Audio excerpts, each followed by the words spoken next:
नमो नारायण। राधे राधे। अब हम सीता वन गमन के प्रसंग की चर्चा करते हैं।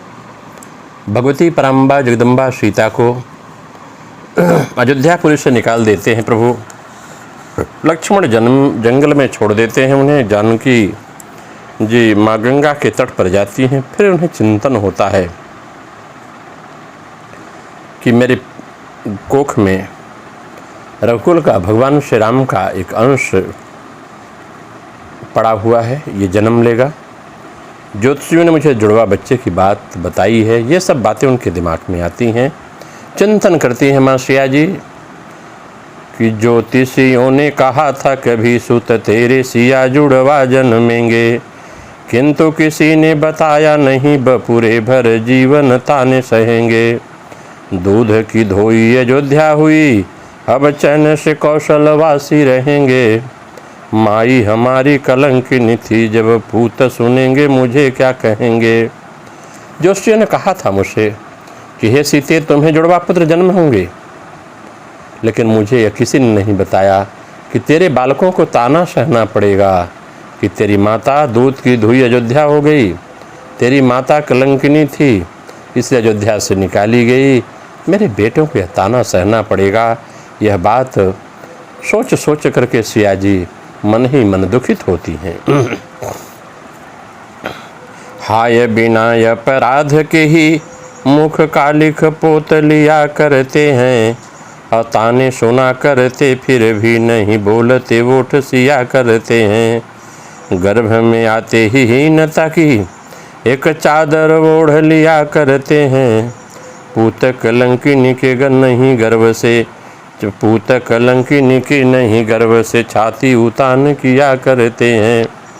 कहीं आज सोचिए, मैं बिना अपराध के अपराधीन बनाई गई, कोई अपराध मेरा नहीं है लेकिन मुंह पर कालिक पुता गई मेरे बच्चे उठेंगे, ताना सुनेंगे, मेरे वोट को सी लेंगे, बोल नहीं पाएंगे। इनके गर्भ में आते ही हीनता की भावना पैदा हो जाएगी। तो कलंकिनी का पूत है ऐसा जब सुनेंगे तो मेरे बच्चे कभी छाती उतान करके इस संसार में नहीं चल सकेंगे। वे ऐसा कुछ नहीं कर सकेंगे जो कि राजपुत्र को करना चाहिए। जीवन मृत्यु के बीच में संतति हाय खड़ी बन राह में रोड़े, आपत काल में धर्म सहायक मानव धर्म से क्यों मुख मोड़े। कैसी परिस्थिति है असमंजस में है पड़े मेरे प्राण निगोड़े, पूत न देंगे मुझे मरने पति ने नहीं जीने के लायक छोड़े। आज सिया जी बड़ी कष्ट में है, बड़ा संकट है उन्हें कि मैं आज जीवन और मृत्यु के बीच पड़ी हूँ। ये आपातकाल में धर्म ही सहायक व्यक्ति का होता है। अब ये सब मेरे बच्चे जो मेरे घर में पल रहे हैं यही मेरे मार्ग में रोड़ा है। कैसी परिस्थिति है, कैसा असमंजस है कि मेरे प्राण भी कुछ नहीं कर पा रहे हैं। अब मेरे बच्चे मुझे मरने नहीं दे रहे हैं और पति ने मुझे जीने के लायक नहीं छोड़ा। इतना सुंदर राजभवन होने के बाद भी मेरे पतिदेव ने मुझे जंगल का निकाला कर दिया गया है और बच्चे मुझे मरने नहीं देते। मैं बच्चों का मुंह देखती हूँ अपने, ये मेरे बेटे क्या सोचेंगे। कोई मिटा न सका जग में विधि लेख हैं, जो गए माथ मिटा के दुर्दिन काटने ही पड़ेंगे, चाहे रो कर काटे चाहे गा कर काटे हैं। घूरे के भी दिन हैं बहुरे, बहुरे न कभी पे विदेह सुदा के, कर्म के हैं फल भोग नहीं मन याद पड़े तब साप सुआ के। कहते हैं कोई मिटा नहीं विधि के अंक में जो मेरे भाग्य की रेखाओं में लिखा गया है। हे जानकी यह तुझे कोई मिटा नहीं सकता, तेरे भाग्य में जो लिखा है जानकी उसे कोई नहीं मिटा सकता। ये दुर्दिन है, ये दुर्दिन को चाहे रो के काटो चाहे हंस के काटो तुझे काटना ही पड़ेगा जानकी। कई लोगों के जो घूर लोग थे जिनका कोई अस्तित्व नहीं था उनके भी दिन लौट आए, लेकिन मेरे इतने कर्म फूटे हैं अभागन विदेह सुता के। हे सीते तेरा कितना भाग्य खराब है, तेरे कभी बहुरे दिन नहीं आए। ऐसा सुकर्म के फल हैं, इसे भोगना पड़ेगा।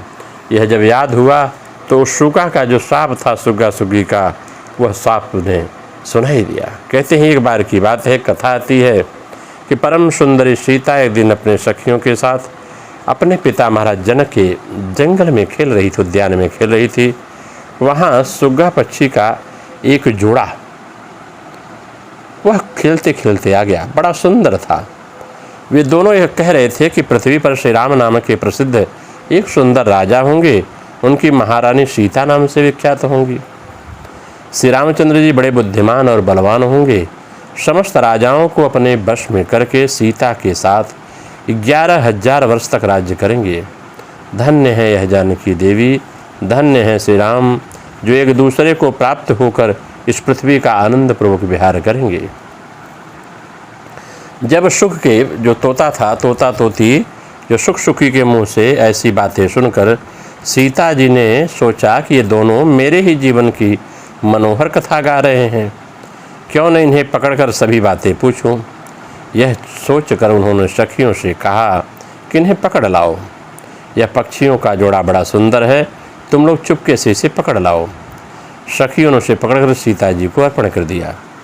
सीता जी उन पक्षियों से कहती हैं जो सुख सुखी है कि हे सुख सुखी, तुम दोनों बड़े सुंदर हो, देखो डरना नहीं, बताओ तुम दोनों कौन हो, कहाँ से आए हो। सुख बोला, हे देवी, मैं वाल्मीकि आश्रम जो है, वाल्मीकि नाम का एक बहुत ही एक आश्रम है जिसमें धर्मात्मा वाल्मीकि ऋषि रहते हैं, हम दोनों उन्हीं के आश्रम में रहते हैं। महर्षि ने रामायण नाम का ग्रंथ बनाया है, उन्होंने अपने शिष्यों को उसका अध्ययन कराया है।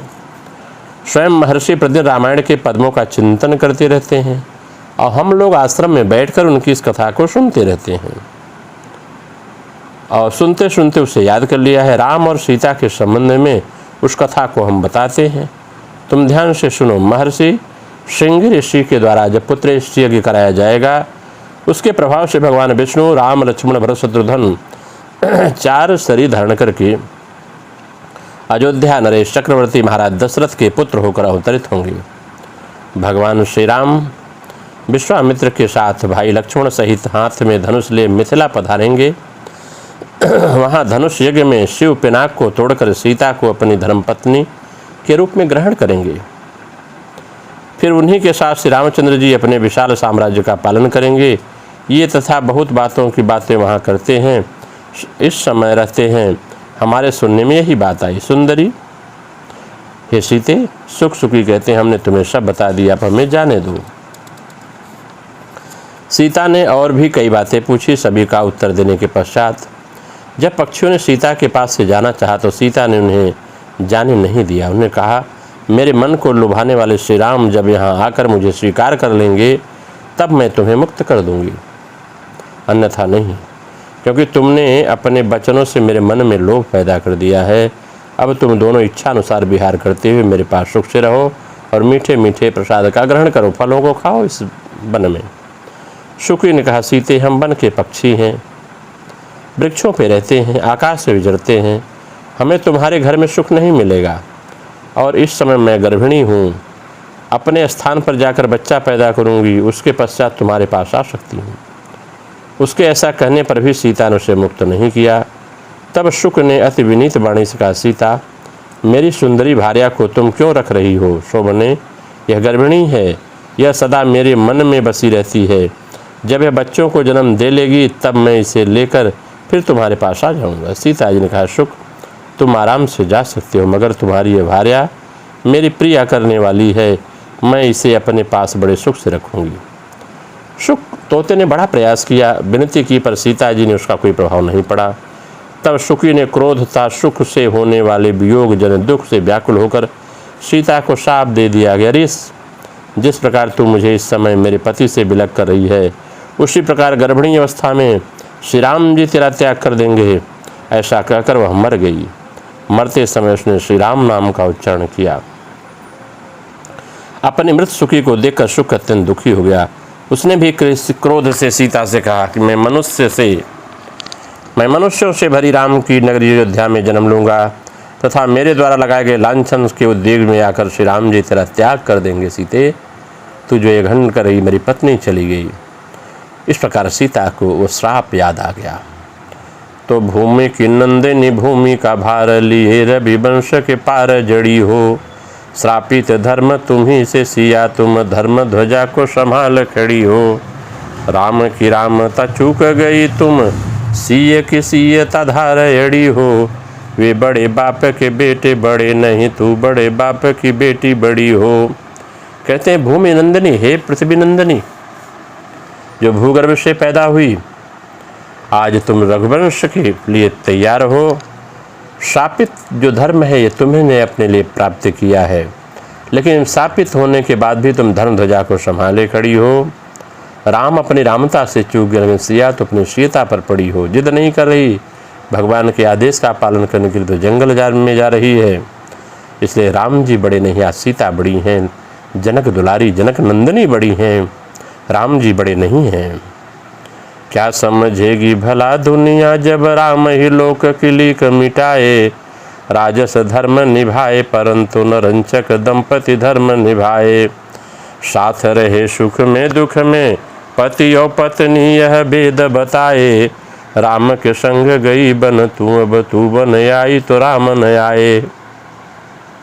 यह समझ लेना, यह दुनिया क्या समझेगी। आज राम ही अपनी मर्यादा को मिटा रहे हैं। राजा के धर्म का तो निर्वहन भगवान प्रभु श्री रामचंद्र जी ने कर दिया है, लेकिन दंपति धर्म जो है, पति पत्नी का धर्म, ये नहीं निभाया।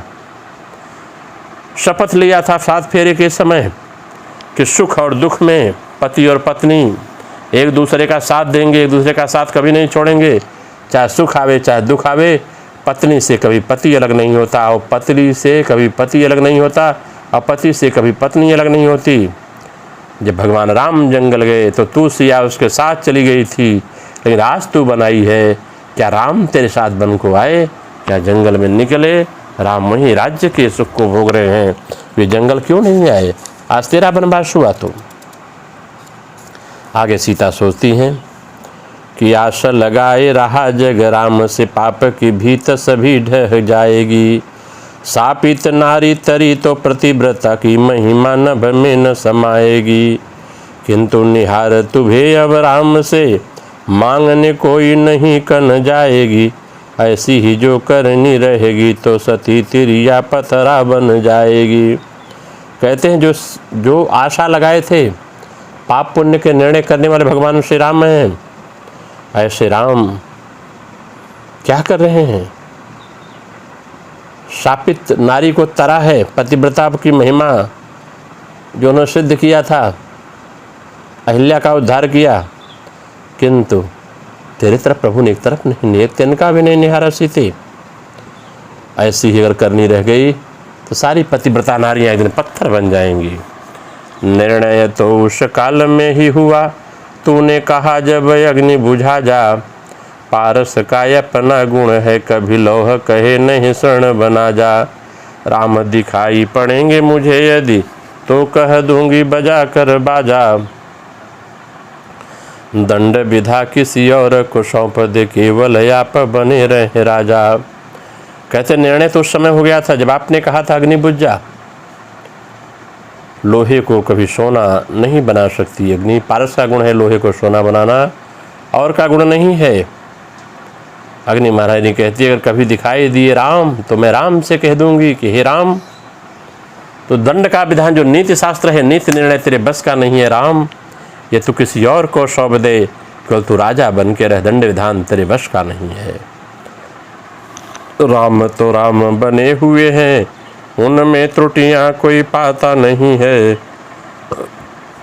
पावन के संग ऐसे अपावन, निर्णय का कोई नाता नहीं है। लौह को पारस स्वर्ण करे, न करे पर काठ बनाता नहीं है। वैसे ही राम का दंड सिया जी, मुझे किसी भांति सुहाता नहीं है। राम जी राम है, राम राम की मर्यादा है, राम मर्यादा पुरुषोत्तम है। मुझे उनमें क्या कमियां है, अग्नि महारानी कहती है मैं मुझे नहीं जानती। पावन के संग इतने पवित्र प्रभु श्री राम, इनकी अपावन निर्णय, अपावन नाता है निर्णयों का, ये मैं नहीं समझ सकती। लोहे को पारस स्वर्ण कर देता है, लेकिन कभी पारस का स्वभाव नहीं है कि उसे लकड़ी बना दे। अगर स्वर्ण नहीं बनाता तो लकड़ी नहीं बनाता।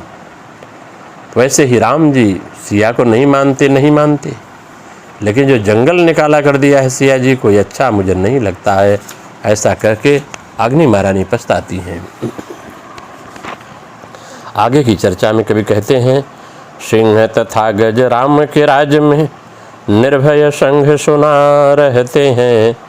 लोगों ने झेल लिया यह निर्णय, नागर क्यों इतना डरते हैं। न्याय पे जूझते क्यों नहीं लोग हैं, सत्य के हेतु न क्यों मरते हैं। है लगता मुझे सारी अयोध्या में कायर लोग रहा करते हैं। कहते हैं सुना है कि राम राज्य में सभी बिना भय के रहते हैं। बैर बिहाय चरैयक संगा। ऐसे राम का निर्णय कैसे लोगों ने सुन लिया, ऐसे निर्णय को क्यों झेल लिया। क्या इतने डरते हैं अयोध्या के नर नारी भगवान से। न्याय नहीं जानते हुए सत्य पे असत्य की जीत कराते हैं। सब कुछ प्रभु श्री राम के सामने हुआ, होना भी चाहिए। और सारी अयोध्या के लोग कायर इतने हैं कि भगवान के बिना कुछ नहीं करते, इतना डरते हैं उनसे। जैसे है नागर राम के राज्य में, पौरुष का निकला क्या दिवाला। धन्य जटायु था धन्य की पक्षियों का, मुंह होने दिया नहीं काला। सामने देख सका नय नीति, पड़ा 10 कंधर से भले पाड़ा। और जान गई है कि राम के राज्य में उत्तम राज है जंगल वाला। सीता जी भी समझ गई हैं, अरे क्या है, राम राज्य में पौरुष की इतना बड़ा दिवाला निकल गया। पौरुष चालू कोई नहीं है, इससे बढ़िया तो जंगल का राज था, जहाँ भगवान गिरिधराज जटायु ने अपने पक्षियों का मुंह काला नहीं होने दिया। उनका सामना महावीर महाप्रतापी महाज्ञानी रावण से हुआ, जिस रावण को कोई नहीं जीत सका। ऐसे रावण से भी लड़ने के लिए जटायु ने एक सीता की, एक पुत्री की रक्षा के लिए, जो उनके मित्र जनक की पुत्र थी, उनकी रक्षा के लिए जटायु ने पूरी लड़ाई लड़ी है रावण से। उसके पंख काट दिए गए। सिया जी सोचती हैं, इस राज्य से अच्छा तो जंगल वाला ही राज्य था, वहाँ किसी को कोई कष्ट नहीं हुआ था। जानने की तू बस जानने की है, तुमने तो किसी को न होगा पुकारा। किंतु कहाँ घर के सग लोग थे, खींच लिया सबने क्यों किनारा। कैसे रहे क्षण वे पगली, तुमने सबको जब होगा निहारा। कैसे हैं देवर कैसी हैं सासुए, कैसे सिया परिवार तुम्हारा। जानकी सोचती है, जानकी तू कैसी जानकी है, क्या तू बड़ी सभा में, राज्य सभा में किसी को पुकारा नहीं, इतनी मौन रही। तुम्हारे घर के लोग कैसे थे, जो सब किनारा कस लिए, कोई बोला नहीं, सब मुंह छुपा लिए। अरे पगली, वो क्षण कैसे रहे होंगे जब तूने सबकी तरफ निहारा होगा, अपनी गर्दन को हिला हिला के नम्र आंखों से। तुम्हारा देवर कैसे रहे, तुम्हारे सास में 3-3 सासुएं, 3-3 देवरानियां थीं, किसी के मन में कुछ नहीं फर्क पड़ा, कोई कुछ नहीं सोच सकी। क्या परिस्थितियां थी, तेरे तरफ कोई नहीं देखा सीते, तो किस स्थिति से वहाँ निकली है। देश निकाला दिया निर्देश को, हाय राम ने क्या कर डाला। राजा को रोकने कोई बढ़ा नहीं था, सबके मुंह में दिया ताला। ऐसी सिया किस भांति नीति का, लीला गया भरपूर निवाला। औरों की बात तो जान दे, क्या कोई वृद्ध न था वहाँ बोलने वाला।